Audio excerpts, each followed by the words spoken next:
I'm Amber, and this is my friend Cassandra. She speaks 2 languages, and she's going to help me with this interview today. Thank you for being here. You're welcome. It's a little chilly. Can we start off with your background? Okay. Where are you from? Where's your family from? Tell me about your family origins. Okay, so like Amber said, my name is Cassandra Sarmiento. I was born in El Paso, Texas. My mom is from Mexico. Well, both my parents are from Mexico. My mom is from Durango, and my dad is from Juarez. And she came to the States when she was 12 years old. Her family, my grandma, had came here to, I guess, pursue the American dream, and sent for her, and she actually crossed the river, and then she became a legal citizen about 3 years, and she went to high school here in the States, and then got her high school diploma, and that was about it for her education. And then she had me at 18, and we moved to Houston when I was like about 4 years old, so I feel like I've grown up in Houston. Mm-hmm. That's about it. Okay, and so you said your mom was from Mexico until she was 12, until she moved here? Yes. So when she came here, did she already know English? Like, did they only speak Spanish back in Mexico, and then she came here, like, not understanding the language, or did she have to learn it in school? Do you know anything about that? I don't know very much about my mom's upbringing, because I know that when she was brought to the States, it was kind of stigmatized for her to, like, even go back to anything towards her culture, because they had aspired so badly to come to the States and made so many sacrifices that if they didn't assimilate quickly, then, like, my grandma would basically spank my mom. So I remember her telling me stories that when she first crossed the river, she wasn't really sure where she was going. She didn't know, like, her life was changing. She just thought she was going to, like, visit somebody's house, and she didn't know she was never going to go back to, like, my grandma's house. Yeah. And at my grandma's house, they would use the restroom outside, and so when my mom, like, got to the U.S., she just went to the restroom outside, and my grandma, like, beat her because she didn't know any better, but she was around neighbors and, like, making them look bad, and so that was frowned upon. But so when she went to school, though, like, how did she learn how to speak English? Just from going to school? Mm-hmm. Her mom doesn't know. Does your grandma speak English at all? My grandma speaks English, but not very frequent. Like, she doesn't really put herself in situations where she has to speak English. Is she fluent, or can she just, like, basic she can conversation? just, like, communicate enough to get around, but she doesn't, I wouldn't say she knows English well. Yeah, okay. And so, do you know, when you started school, or before you started school, your mom spoke English and Spanish with you at home? Or just Spanish? When we were young, when we lived with my grandma would only speak Spanish to us, but we moved when I was 4. So when I started going to school, I only started speaking English and learning English, and my mom only spoke English. She moved to Houston, so she assimilated more, and so I used English a lot. Once I didn't learn Spanish anymore, I stopped using it thereafter until, like, when I was in junior high, and I would go visit my grandparents in the summertime.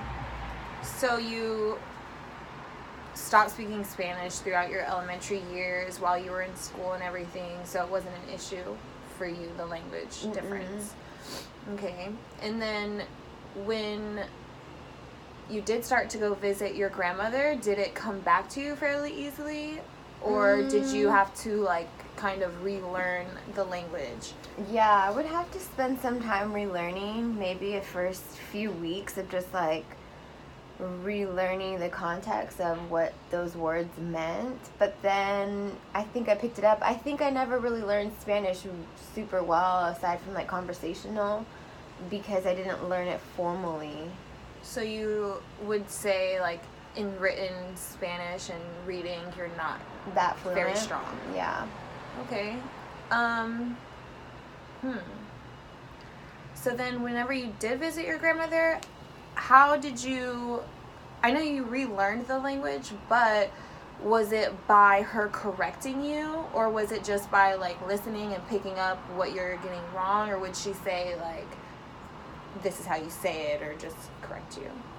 I think you learn a lot from being around the language, so you start learning and understanding in context what things mean, but then your family does correct you. You know, if you keep saying something that's wrong, they'll correct you as well.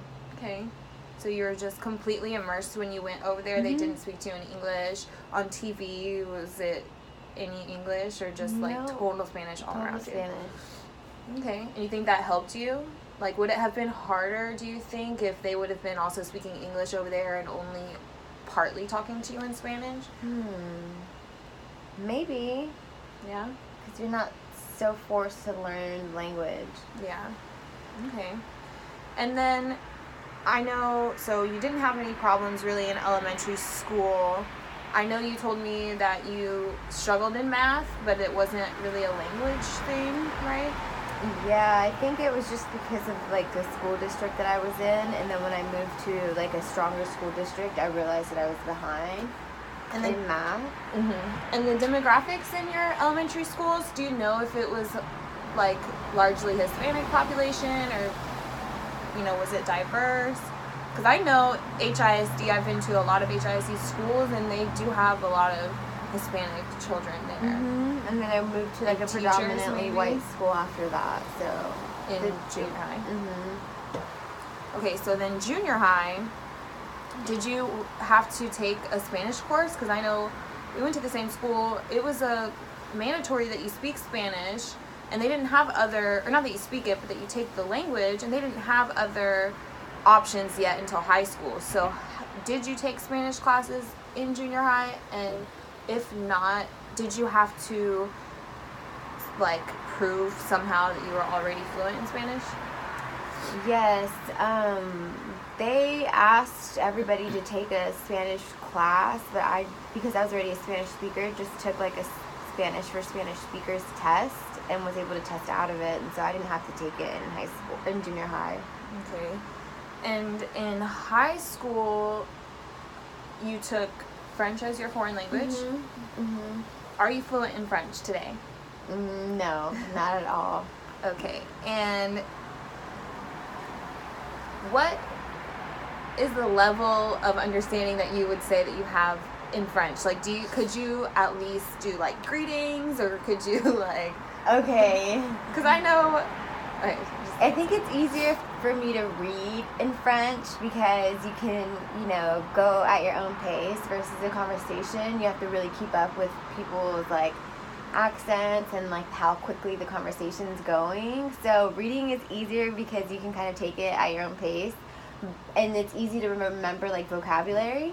So you do have like a little storage of vocabulary. But to say that I would understand somebody's conversation or get around in France, maybe minimally. Like, where's the bathroom? Yeah, exactly. Okay, and when you were learning French, was it hard to hold on to your new vocabulary, or hold on to the different sounds in the alphabet and the rules and their grammar? Like, I know Spanish and English, their grammar is so different. I mean, yeah, I mean, it was actually a little bit easier because a lot of the French words and vocabulary and roots are Latin, and so it was easier to relate it to Spanish. Okay. So I think in that sense it was easier. Are there a lot of French and Spanish cognates, like words that mean the same thing? Like in English and Spanish, like obviously this is like the cognate of life, but no is no in both languages. So is there words like that in French? Yeah, exactly. There are? There's a lot? Okay. I didn't know that, actually. I would think that it wouldn't be. Latin root, so easy to understand it. Okay. And then I guess my last question for you would be, what are the benefits that you've experienced in life that you received from understanding two languages?